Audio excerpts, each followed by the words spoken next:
ya ikolo na biso République démocratique du Congo oyo kambami na mwana mboka Jean-Pierre Bemba Gombo et puis esalaka ete bandeko yebwe balingaka kokota na kati na parti epesaka bango mpe makoki ya kolinga koyeba oyo nini eza koleka na mouvement de libération du Congo. Bongo na poko ya lelo toyambi mpona bino moko ya ba cadre ya mouvement de libération du Congo na kombo ya Aldarish Luboya ye azali président ya Ligue des jeunes ya mouvement de libération du Congo. Bongo topesi yo mbote mingi mwana mboka Aldarish Luboya.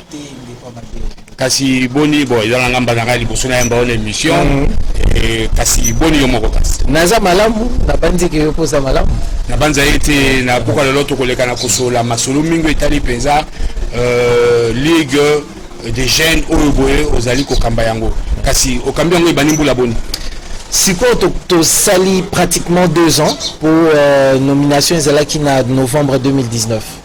Alors le Ligue des jeunes le mouvement de libération du Congo tokoki koloba nini mpona yango? Ligue des jeunes esengeli koyeba te na mouvement de libération du Congo jeunesse eza na place moko particulière oyo président ya parti na biso mouvement de libération du Congo alingaki kopesa na jeunesse wana parce que au moni lelo avec 70% pratiquement la population oyo baza ba jeune toko ignorer lisusu liloba to voix ya ba jeune te baza facteur majeur pe important pour le développement ya mboka na biso pe oyebi lokola tobetaka sete mikolo nyonso to mikotisa participer esengeli ba jeune nyonso ba mikotisa na mamotali ndenge mboka ezo memama boende na kati ya mouvement de libération du Congo bazwaki décision ya kofandisa Ligue des jeunes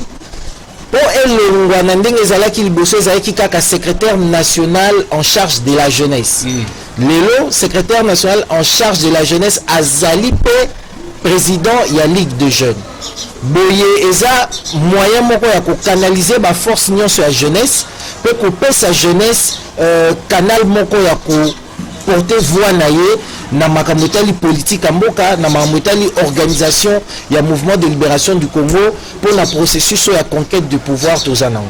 Kasi mwana mboka Aldarish Luboya toza komona mingi na ba parti politique misusu bazali pe na ba Ligue des jeunes na bango mais etamboleli ya ba jeune wana bokomona ba misusu bazola ta ba beret rouge ba misusu bazola ta ba signe nzoto na bango mpona kolakisa ke comme si bango nde ba jeune oyo bazali makasi na kati na parti kasi nayebi te rôle nini yango vraiment oyo boye ba jeune na kati na parti politique ko jouer. Voilà, c'est la plus grande différence d'ailleurs na mouvement de libération du Congo. Question na yo na zongo na sens général. Rôle ya jeunesse eza nini na kati ya parti politique. Normalement de par le nombre comme jeune azosala la jeunesse fait partie de la majorité au fait de la population et Sengeli jeune apporter voix à la jeunesse, c'est-à-dire quoi? Quels sont les vrais problèmes ou les véritables problèmes aux jeunesse et aux koutananango? Lelo, quel que soit le problème où l'État a zanango, bato bakozala les plus touchés et ça ba jeune pour baronde baza majoritaire. Ceux qui toza l'insécurité na mboka majorité de la population et ça ba jeune donc majorité baza touché et ça ba jeune. Donc rôle la jeunesse et ça pour s'investir peut contribuer na offre politique au parti politique naé azo pesai. Deuxièmement, c'est vrai que par la force de la jeunesse a un vecteur moko ya malamu pour na kolekisa message ya idéologie na vision ya parti politique. Parce que jeune aza na makasi ya kokota na babalabala ya kosangisa baninga nao ya kosala ba activité oyo kosala que makanisi ya parti politique oyo obi mission nango eza ko conquérir pouvoir jeunesse eza na capacité wana ya ko tambwisa ce qui tokolo babongo makanisi ya parti politique. Alors la grande différence c'est qu'on a ba parti misusu parce que yo moko lo biango et peut mona kango souvent na mboka na biso to mona ka yango na mboka na biso okomona que ba jeune ebele baza plus utilisé lokola force moko armée to force moko ya violence voilà pour na ba parti politique alors que l'idée initiale de créer la ligue ezalaki que ezalaki volonté ya kopesa ba jeune wana voix. Au niveau ya MLC poto kota na particularité ya MLC, mission à liboso ya ligue des jeunes eza confédérer la force nyonso ya jeunesse pour oyebi lelo na mouvement de libération du Congo toza na ba jeunes ya parti, toza na ba association na ba structure oyo ya ko appuyer parti, toza pe na ba partis alliés oyo pe baza na ba jeunesse na bango bazo appuyer parti.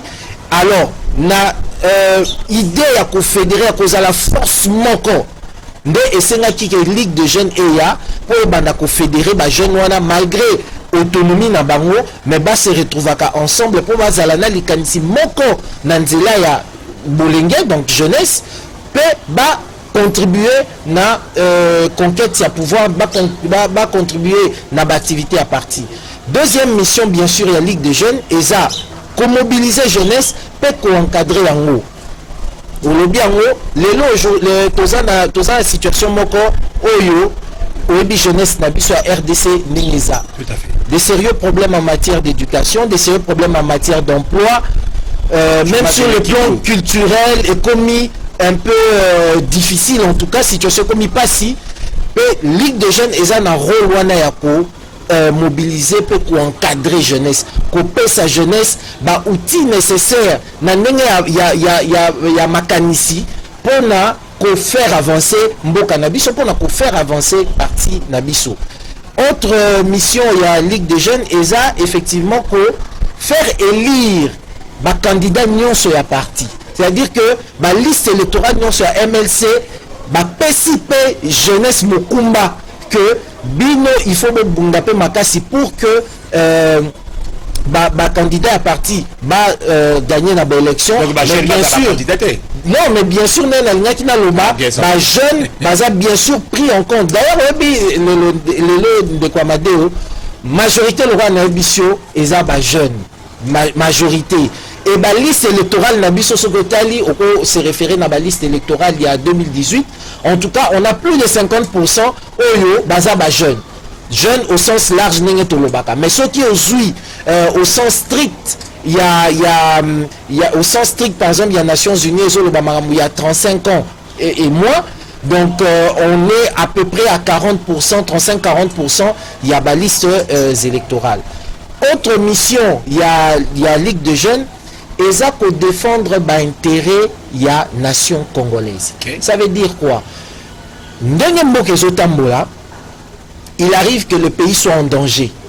Soit na banguna libanda, soit na batupe akati o bazolinga ba tambola likolo ya intérêt il y a population to likolo intérêt ya nation. Ligue de jeunes et ça na devoir ya kosa la front contre ba velité nyonso comme ma que ba matela ba intérêt ya mboka pe ya suka mission ya suka oyo komona on parti politique mususu te. C'est que étant donné situation à jeunesse, étant donné situation mboka na biso, Ligue des jeunes ba pesi yango pe charge, Ligue des jeunes et MLC ba pesi yango pe charge ya ko initier ba projet de développement. Donc initier et promouvoir ba projet de développement. Pour permettre que les lots combattre contre malnutrition, to combattre contre famine, to combattre chômage ya ba jeunes, to combattre insalubrité. Donc tout ça na lourde charge wana ya ko initier ba projet de développement et ça c'est dans le cadre de la ligue, sans oublier que le président de la Ligue des jeunes qui est secrétaire national en charge de la jeunesse Azana charge il y a jouer rôle il y a ministre il y a jeunesse Nakati a gouvernement MLC, c'est-à-dire le comité je suis secrétaire national. Mais il fallait quand même te présenter en gros quand même la cérémonie. Non mais oui bon, ça va généralement on dit président mais c'est bon ça passe. Ça passe. Le président de la Ligue des jeunes il y a mouvement de l'éducation du Congo Piazali, secrétaire national en charge de la jeunesse il y a un mouvement de l'éducation du Congo. Mais alors et en termes de cela j'allais dire le rôle d'un ministre, c'est quoi au sein d'un gouvernement? Premièrement, gouvernement, ils ont la cana politique, moko, ligne directrice au BAPESI. Il faut que le ministre a parvenir qu'au décliner la ligne directrice soit na ba action concrètes et précises. Et moi, en tant que ministre de la Jeunesse, il y a gouvernement, il y a MLC, tout ça, effectivement, parce qu'à part, comme il y a initié ma projet, à part, il y a des solutions qui sont purement politiques. Et ça, ma solution pose, il faut vraiment dans un cadre politique. Du coup, tout ça, la proposition concrète, je pense d'ailleurs que bientôt avec le comité exécutif et comité permanent jeunesse autour ça là, toko coucher ma résolution en proposition et amélioration au programme électoral il y a MLC pour que dans le domaine il y a jeunesse. Tout le monde que il faut changer place les moni de Kouamadeo na ba milieu urbain tout ça pratiquement à 33% il y a ba chômeurs dans les rangs de la jeunesse. C'est énorme. Ce que Sali calcule parce que la population active, c'est à peu près 56%. Donc ce que calculer nombre de chômeurs dans rang et la jeunesse, ça nous fait près de 18 millions. C'est énorme. C'est énorme. Alors, comment faire pour résoudre le qu'on a? Il faut déjà certainement réorienter domaine de formation à bas jeunes.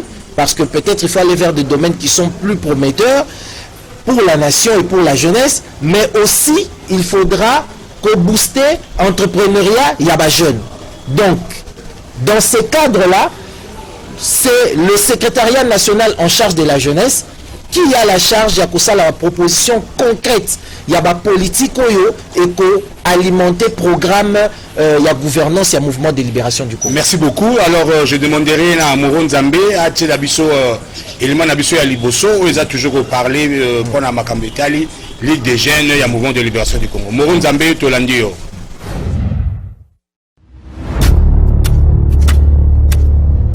Nakobanda liboso na kopesa bino mbote na kombo ya ye moko chairman Jean-Pierre Bemba mbote na bino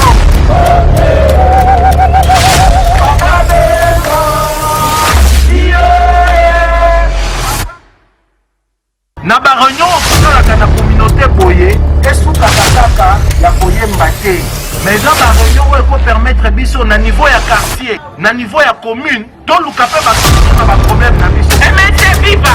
MLC viva! MLC viva! Viva! Viva! Viva! Jean-Pierre Bemba! Président! Biso na MLC topesaka 7 jours représentation ya bapapa na bamaman parce que lutte politique eza tenue par bapapa na bamaman. Ata osalaka nolika mosusu il faut oyeba ke na niveau ya parti il faut ozala actif. Ndeko Aldarish Luboya, 2 ans lelo, aux Kamba Ligue des jeunes et de libération du Congo, on a constaté que l'activité n'a pas mingi, se présentait pas tellement comme secrétaire national, il y a la jeunesse à mouvement de libération du Congo. Alors, pour les 2 ans là, on est au Kanaki au Sala, parce que quand même quand tu étais Banoma qui est président de la Ligue des jeunes, je crois que tu avais un projet de société, vous avez un mécanisme pour les jeunes, il y a MLC, avec l'équipe Néo-Namoni Nassimana Wana, Maman Carmel, comme la vice-présidente. Je crois que vous avez un projet, mais le lot, vous savez, et puis vous avez un terrain. Effectivement.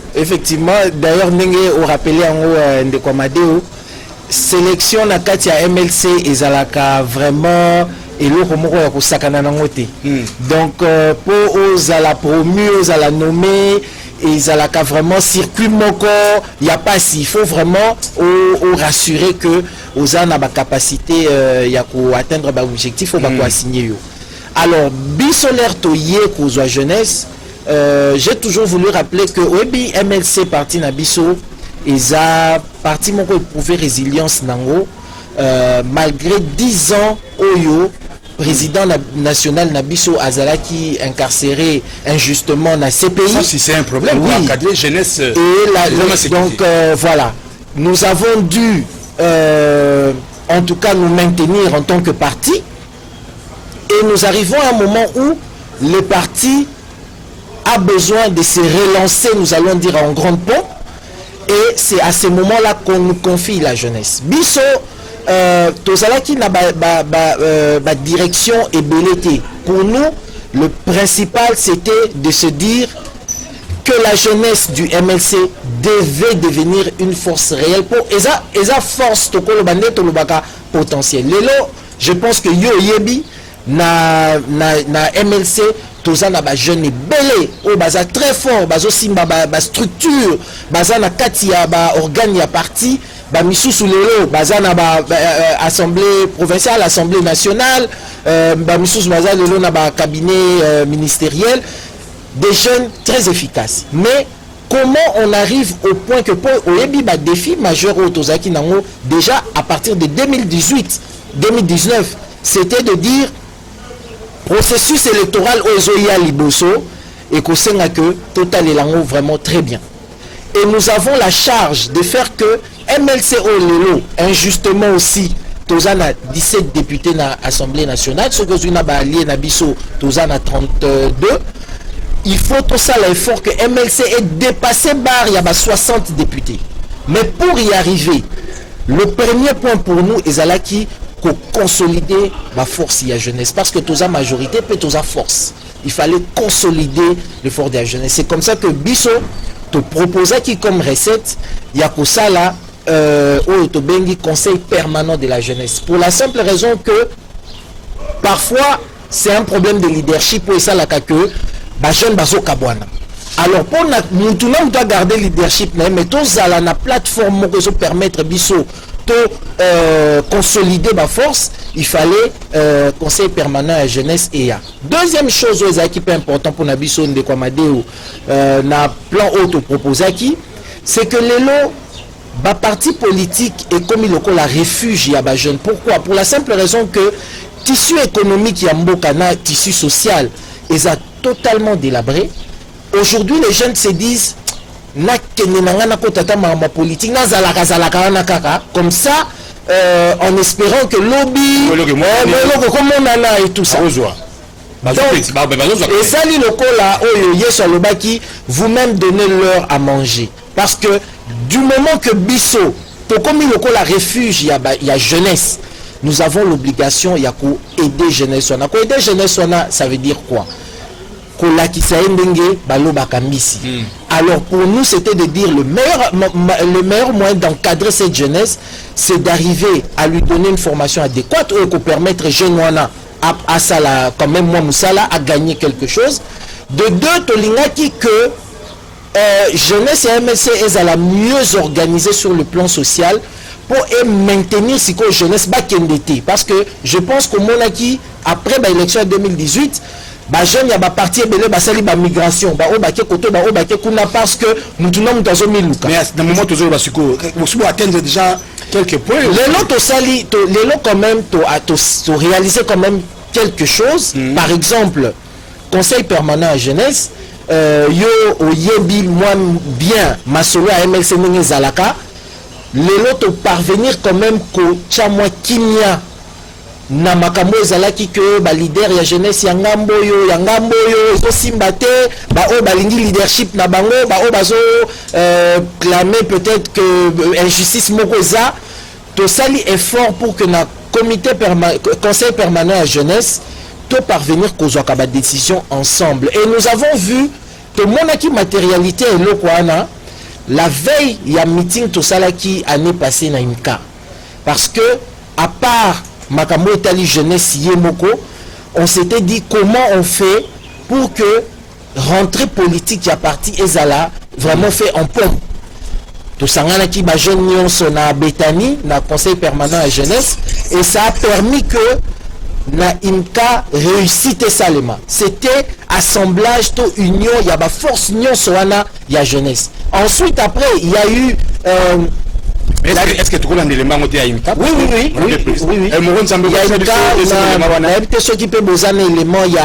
Il y a conseil permanent à Liboso, première session conseil permanent à jeunesse. Deuxième élément. La Ligue des jeunes du mouvement de libération du Congo a bien tenu son meeting le samedi 29 février 2020 à Kinshasa. Plusieurs milliers de jeunes partis de toutes les communes de la capitale ont favorablement répondu à l'appel de la Ligue des jeunes en convergeant au stadium Imika situé dans la commune de Kalamou. Une satisfaction pour Aldaré Chiluboya, président de la dite ligue, qui a félicité la jeunesse pour sa mobilisation. Pour lui, l'activité de ces jours constitue le ferme engagement de la jeunesse du mouvement de libération du Congo, appelé à se mettre toujours à l'avant-plan pour la mobilisation en vue de défendre les intérêts du peuple congolais. Les jeunes du MLC doivent réaffirmer leur rôle de gardien du temple, car c'est grâce à la vigilance de la jeunesse que la République démocratique du Congo a su garder sa souveraineté jusqu'à ce jour. La corruption, l'insécurité et la justice ont été au nombre de thèmes exploités par le numéro 1 des jeunes du mouvement de libération du Congo.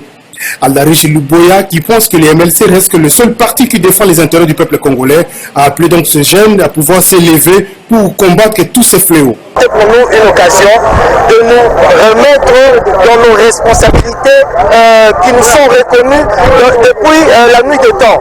La jeunesse a toujours été cette frange de la population qui a veillé à l'intégrité territoriale de ce pays, qui a veillé à la souveraineté de ce pays, à la conservation de la souveraineté de ce pays. Il nous revenait donc de comprendre que l'avenir de ce pays réside, en tout cas, est de notre responsabilité. Nous avons cette responsabilité de veiller à l'avenir de notre nation. Nous avons rendu hommage à toute cette jeunesse qui, dans toute l'histoire de la République démocratique du Congo, s'est battue corps et âme jusqu'à verser son sang pour que le Congo soit ce qu'il est aujourd'hui. Et nous reconnaissons que maintenant c'est à nous de faire la suite. C'est à la jeunesse congolaise aujourd'hui de regarder en face le problème que nous avons et d'apporter cette impulsion-là. Au sein du mouvement de libération du Congo, la Ligue des jeunes a cette autonomie opérationnelle qui nous permet d'être en avant-plan.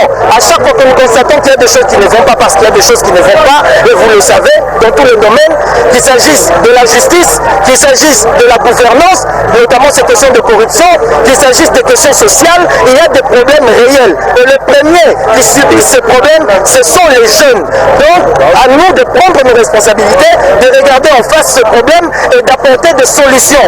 Et pour ça, nous avons appelé donc toute la jeunesse de la République démocratique du Congo à adhérer au MLC, parce que le mouvement de libération du Congo est aujourd'hui la seule plateforme politique qui donne la voix aux jeunes, qui est le seul canal d'expression pour la jeunesse aujourd'hui. Donc nous appelons toute la jeunesse de la République démocratique du Congo à adhérer à ce combat et que nous puissions finalement faire de notre pays une grande nation au cœur de l'Afrique.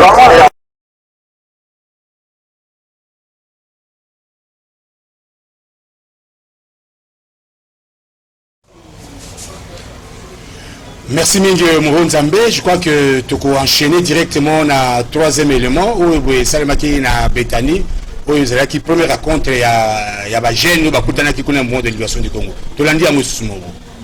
C'est une première rencontre de la Ligue des jeunes du MLC de Jean-Pierre Bemba depuis le début de cette année. Réunis au centre Betani ce samedi, ces derniers ont longuement réfléchi sur comment redynamiser ces partis politiques en y apportant une énergie de puissance. Aldarish Luboya, président de la Ligue des jeunes du MLC, explique. Effectivement, vous voyez, la Ligue des jeunes a pour objectif primordial déjà de fédérer les forces de la jeunesse qui est au sein du MLC, parce que vous savez qu'au sein du MLC, il y a effectivement une force, la jeunesse, une force qui est multiple et diversifiée, et nous avons tout intérêt à fédérer ces forces-là en vue d'obtenir un bloc homogène qui puisse apporter un impact considérable, qui puisse être un atout pour le mouvement de libération du Congo dans sa démarche pour la conquête du pouvoir afin d'appliquer son programme de gouvernance qui bien sûr serait un programme salutaire pour notre nation.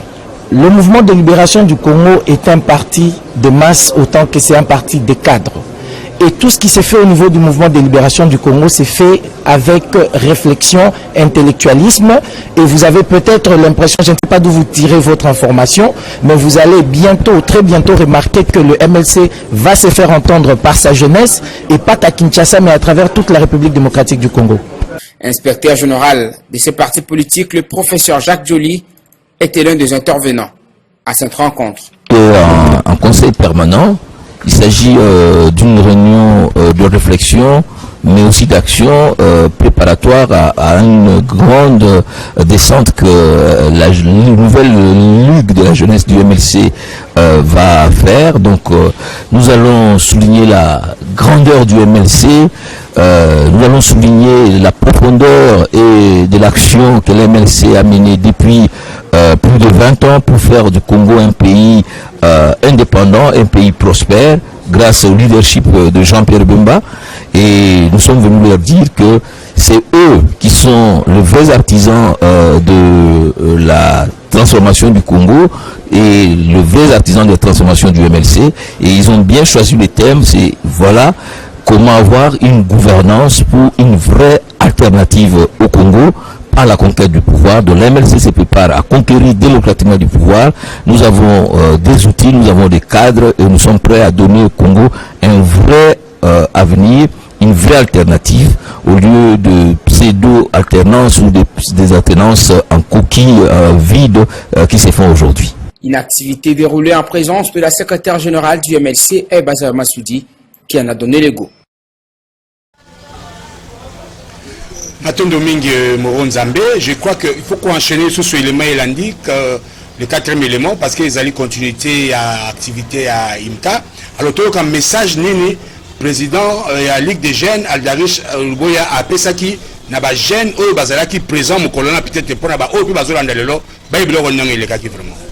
C'est la PMI, la GGR, et son MLC, à PMI. Qui propose la solution là?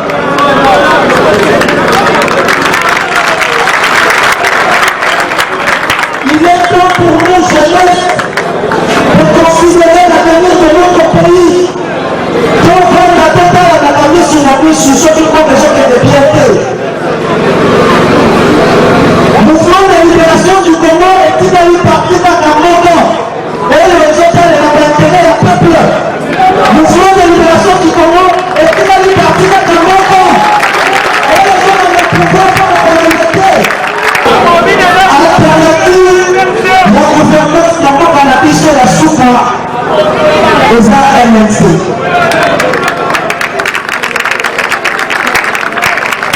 Il y a vraiment la conseil à chaque union il y a un mouvement de libération du Congo. Nous allons ensemble pour soutenir le mouvement de libération du Congo et son pouvoir. Dans la Israël, la Bisalénisation, mon colonel, mon colonel.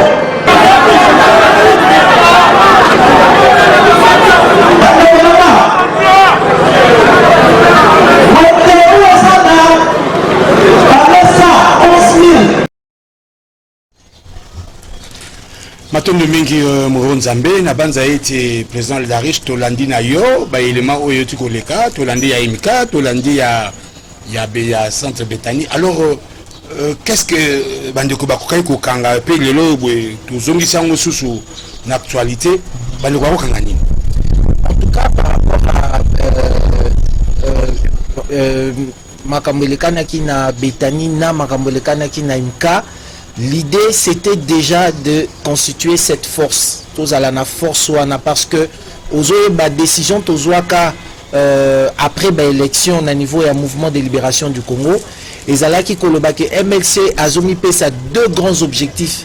Il y a liboso ko défendre l'intérêt à peuple, il y a mis balé ko veiller na processus électoral pour que tout un processus électoral mon quoi bien généralement l'élection mal organisée des zongisaka mbokasi. Exactement. Mais pour cela la jeunesse du parti il faut échapper en français du sien. Donc il faut jeunesse et apporter une offre politique au MLC proposé pour la gouvernance Yamboka. Il était très important que jeunesse ait apporté au Yaye, notamment na makambo lutte contre corruption, makambouya bonne gouvernance, na makambouya élection transparente à tous les niveaux, mais aussi na makambo etali jeunesse yango moko. Loko la promotion et entrepreneuriat ya ba jeunes, loko la lutte contre famine, lutte contre chômage, peut faire avancer Mboka dans ba domaine nyonso. C'est-à-dire ceux qui jeunesse, il faut contribuer pour l'environnement na biso za la malamu, jeunesse éco-contribuer. Alors et là comment on a l'ina qui na lobapé très important de Kouamadeo, c'est que dans le bilan, il y a 2 ans aux Ligues de jeunes Lelo et Sali. Et l'autre côté à Makas, il faut qu'on retenir et ça mise en place il y a Ligue de jeunes.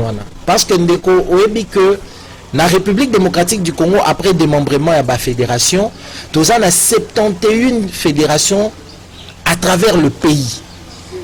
Plus fédération extérieure lelo officiellement tozana 10 représentations aux rattachés à la fédération extérieure on a MLC mais la représentation peut botami ebele à travers le monde. Donc ce qu'on a dû faire comme travail et ça là qui a asseoir ligue de jeunes na ba comité nango à travers tous les pays dans 71 fédérations plus fédération extérieure. C'était ça c'est fait et ça c'était un très grand travail.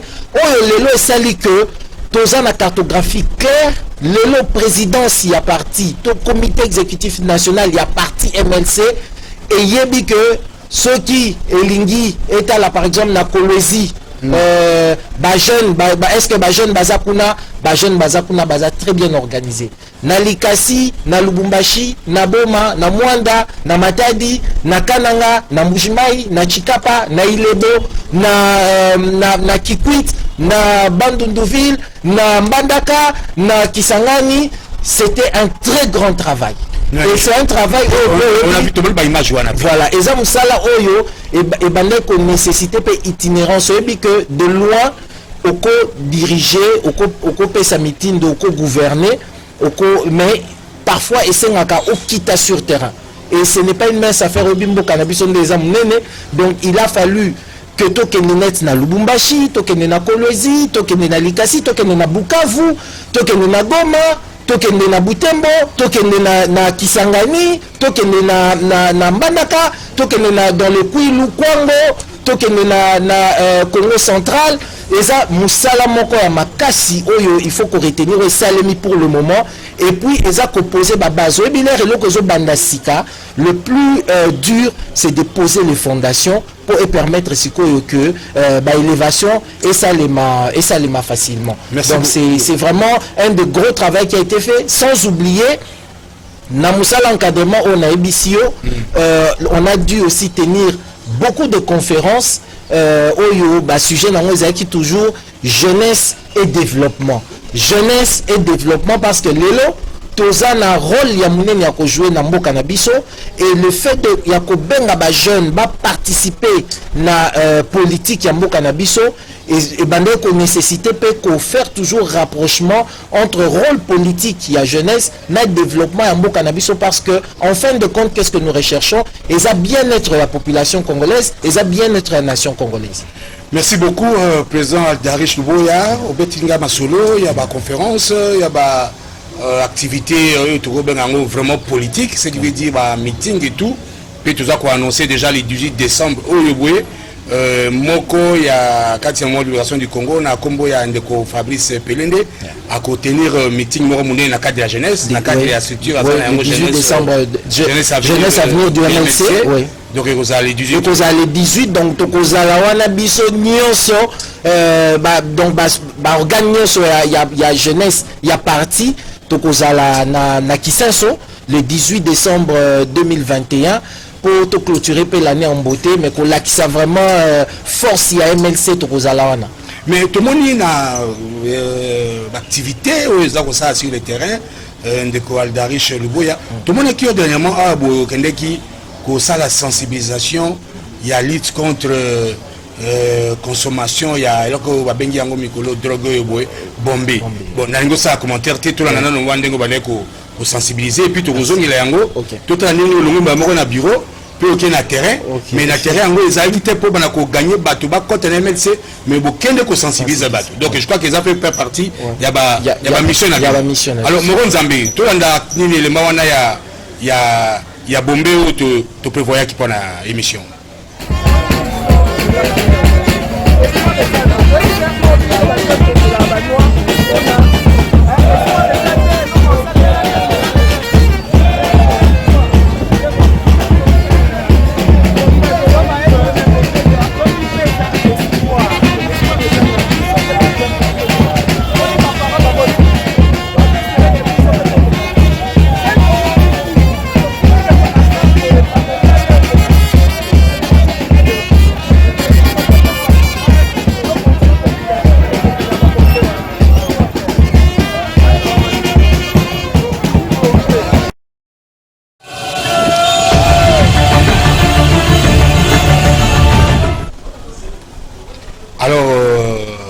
président de la Ligue des jeunes, secrétaire national en charge de la jeunesse, il y a mouvement de libération du Congo, Ndeko Aldarish Luboya.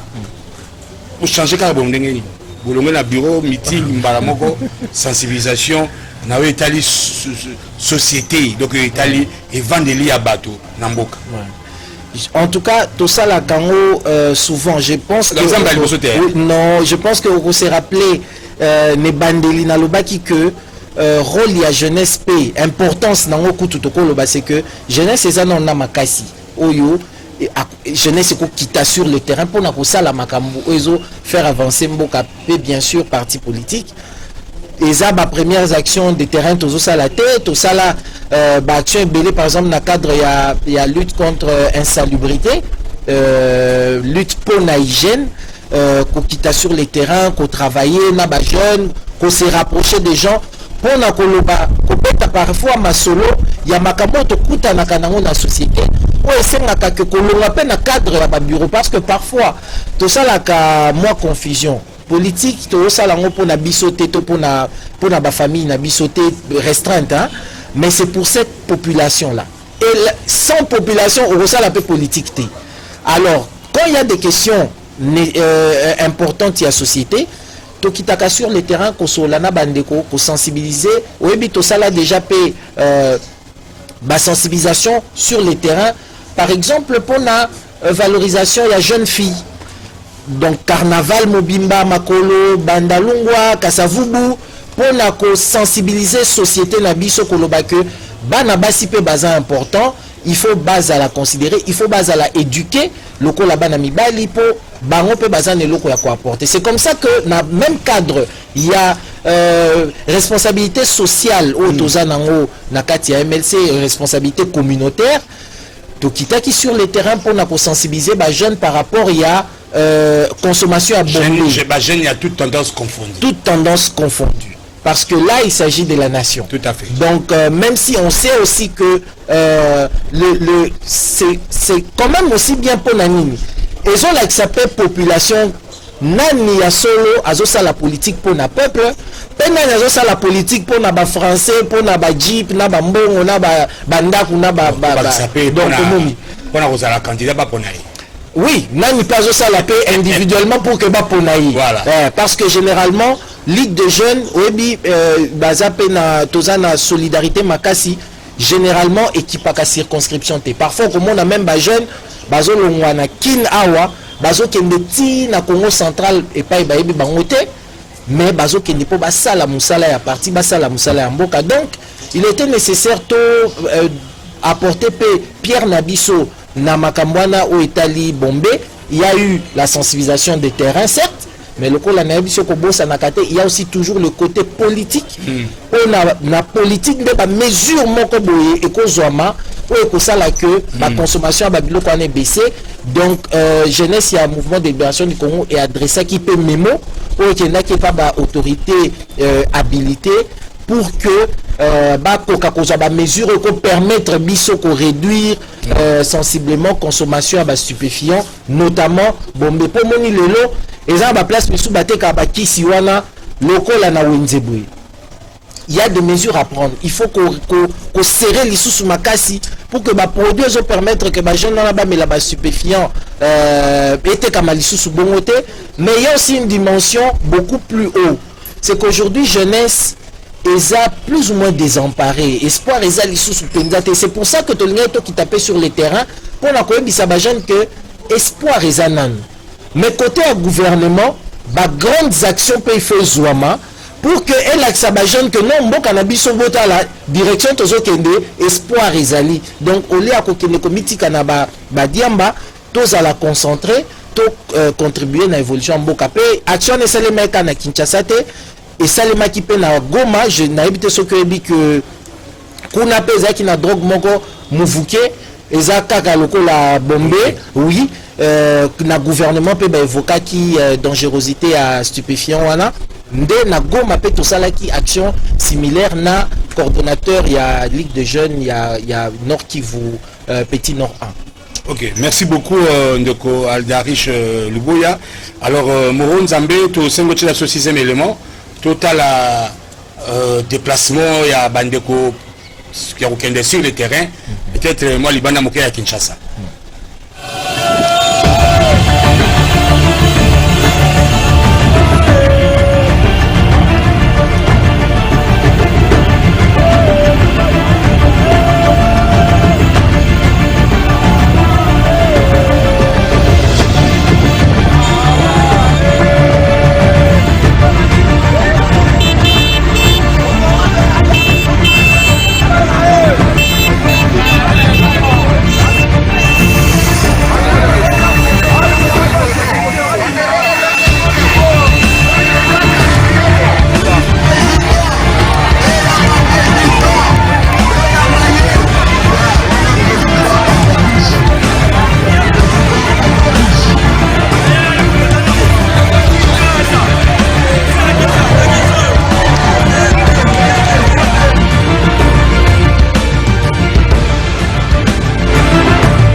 Merci beaucoup, Mouron Zambé. Mais président Aldarish, mais vous serez d'activité, je vois, mais quand même, ça demande des moyens. Comment vous faites?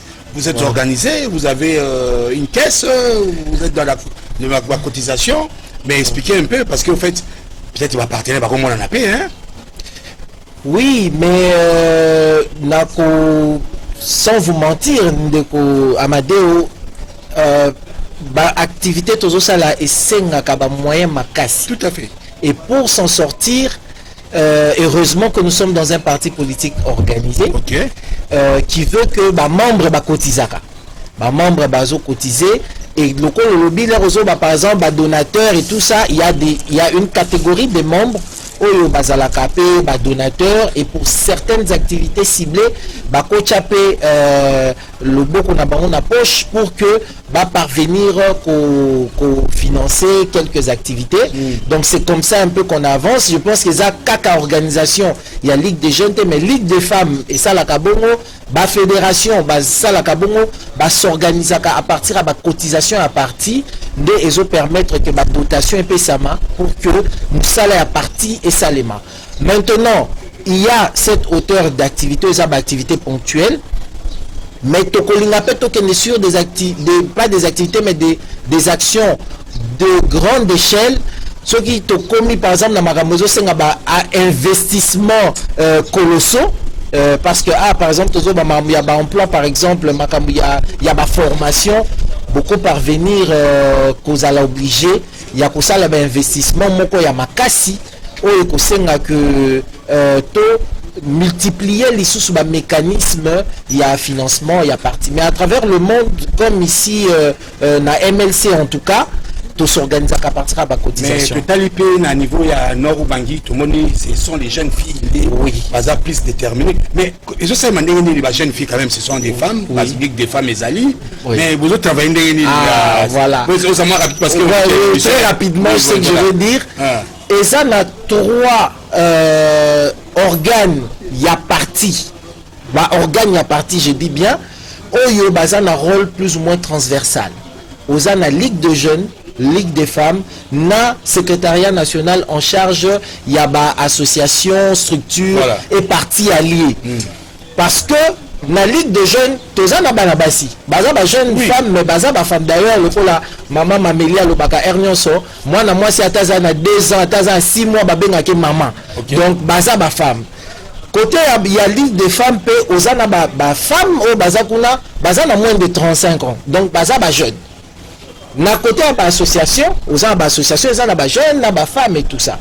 Alors tout s'organise à tout travail en tout cas la synergie moko o esalaka que action est efficace. Okay. Donc il y a une synergie qui veut que les lorsque qui Ligue des femmes ils en a plan nango programmation nango ya activité tout plan par rapport au roi na biso po yé pas ministre il y a genre il y a parti. Donc à part politique na yé par rapport à action à faire toujours intervenir à Ligue des jeunes secrétariat national en charge des associations, et ainsi de suite. Par exemple, tozalaka tout le temps, ceux qui tozu avion, tozalaka avion nzela moko, toke awa tozongi awa. Alors pour la Russie, ça, Ndekomoro, pour la Russie, ça, question à Souka, vraiment, c'est vraiment de l'actualité. On a suivi dernièrement, il y avait samedi passé, la vice-première ministre en charge à environnement. Koutanae na COP 26 elle a convoqué la jeunesse pour la couper ces bango pour ça la bango restitution. Mais qu'est-ce que bandeko bako kangasiko et loko il est kagikuna? Oui.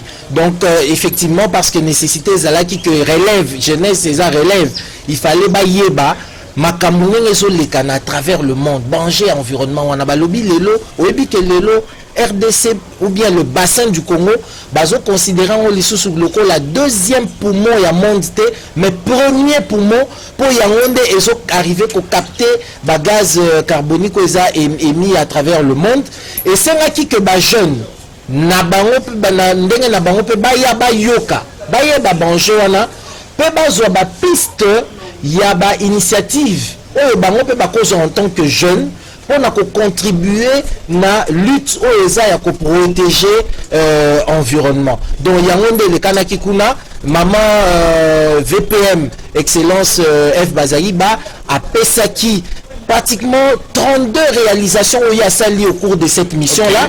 Ba mission à Kafu à Koutani pena ba jeune misusu congolais mais bazo exceller pena libanda ya mboka pe a Pesi Bongonzela ya koloba que voilà situation n'engezali et oyebi que prochaine précop et précop 27 et qu'on a organisé na RDC et ça ba opportunité et se présenter pour la jeunesse congolaise pour voir comment est-ce que et qu'on promouvoir ba initiative il y a développement ba initiative il y a protection environnement na RDC. Merci beaucoup, félicitations à la VPM maman F Bazaïba, félicitations. Alors to ceux qui suivent l'émission Nabisowana, je crois que merci beaucoup pour l'invitation. On espère que Namasolo et MLC nous aurons en tout cas l'habitude de venir beaucoup plus souvent. Merci beaucoup Ndeko Amadeo. Ok, ça va. Alors, to PCKK, équipe technique Yamasolo MLC, merci Mingi. Et je pense que Mbanasimanyongo Lobby, tu attends la Kobenga yo. Bon, pour Nabino, Bolanda qui Masolo MLC, tu as pour Nabino, Ndeko Nabiso, président fédéral, disons président. Il y a Ligue des jeunes, il y a Mouvement de libération du Congo, secrétaire national en charge, il y a jeunesse, toujours il y a MLC. Bon, tu peux si nous monter, n'a pas dit qu'on a bino iska, ils ont bino. Maintenant, tu as une poste.